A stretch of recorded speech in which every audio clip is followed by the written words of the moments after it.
Gas cylinder ದರ ಕೂಡ ಜಾಸ್ತಿ ಆಗಿದೆ. ಈಗಾಗಲೇ ದೇಶಾದ್ಯಂತ ಮತ್ತು ರಾಜ್ಯದಲ್ಲೂ ಕೂಡ ಬೆಲೆ ಏರಿಕೆ ಬಿಸಿ ತಟ್ಟಿದೆ. ನಿನ್ನೆ ಮೊನ್ನೆವರೆಗೂ ಏನಂತಂದರೆ ಅಗತ್ಯ ವಸ್ತುಗಳ ಬೆಲೆ ಏರಿಕೆಯಾಗಿತ್ತು. ಜೊತೆಗೆ ಈಗ ಗ್ಯಾಸ್ ಸಿಲಿಂಡರ್ ಕೂಡ ಜಾಸ್ತಿ ಆಗಿದೆ. ಅಗತ್ಯ ವಸ್ತುಗಳ ದರ ಹೆಚ್ಚಳದ ನಡುವೆಗೆ ಜನತೆಗೆ ಮತ್ತೊಂದು ಬೆಲೆ ಏರಿಕೆ ಬಿಸಿ ತಟ್ಟಿದ್ದು, ಅಡುಗೆ ಅನಿಲದ ದರವನ್ನು 50 ರೂಪಾಯಿಗೆ ಏರಿಕೆ ಮಾಡಲಾಗಿದೆ. ಇದು ಕೂಡ ಕಾಂಗ್ರೆಸ್ ಸರ್ಕಾರ, ಇದು ಬಿಜೆಪಿ ಕೇಂದ್ರ ಸರ್ಕಾರ ಈ ಒಂದು ಆದೇಶವನ್ನು ಹೊರಡಿಸಿದೆ.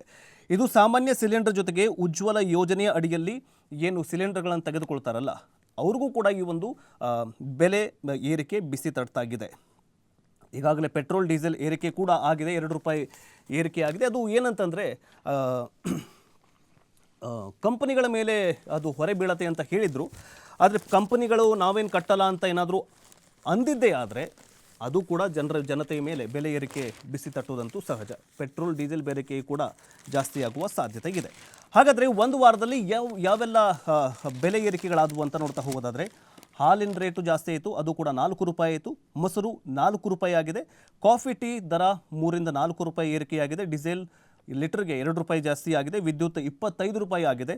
ಟೋಲ್ ಈಗ 5% ಜಾಸ್ತಿ ಆಗಿದೆ. BBMP ಕಸದ ಶುಲ್ಕ 50 ರೂಪಾಯಿಂದ 400 ರೂಪಾಯಿಗೆ ಏರಿಕೆಯಾಗಿದೆ. ಈಗ ಸಿಲಿಂಡರ್ ಅಂದರೆ 14.5 kg ಸಿಲಿಂಡರ್ಗೆ ಸಾಮಾನ್ಯರಿಗೆ 800 ರೂಪಾಯಿ ಕೊಡ್ತಾ ಇದ್ವಿ, ಈಗ 853 ರೂಪಾಯಿ ಕೊಡಬೇಕು. ಇನ್ನು ಉಜ್ವಲ ಯೋಜನೆಯ ಅಡಿಯಲ್ಲಿ ಯಾರು ಸಿಲಿಂಡರ್ ತಗೊಳ್ತಾರಲ್ಲ ಅವರಿಗೆ 500 ರೂಪಾಯಿಯಿಂದ ಅಂದರೆ 503 ರೂಪಾಯಿಯಿಂದ 553 ರೂಪಾಯಿ ಅಂದರೆ 50 ರೂಪಾಯಿ ಎಕ್ಸ್ಟ್ರಾ ಕೊಡುವಂತಹ ಒಂದು ನಿರ್ಧಾರವನ್ನು ಕೇಂದ್ರ ಸರ್ಕಾರ ಮಾಡಿದೆ.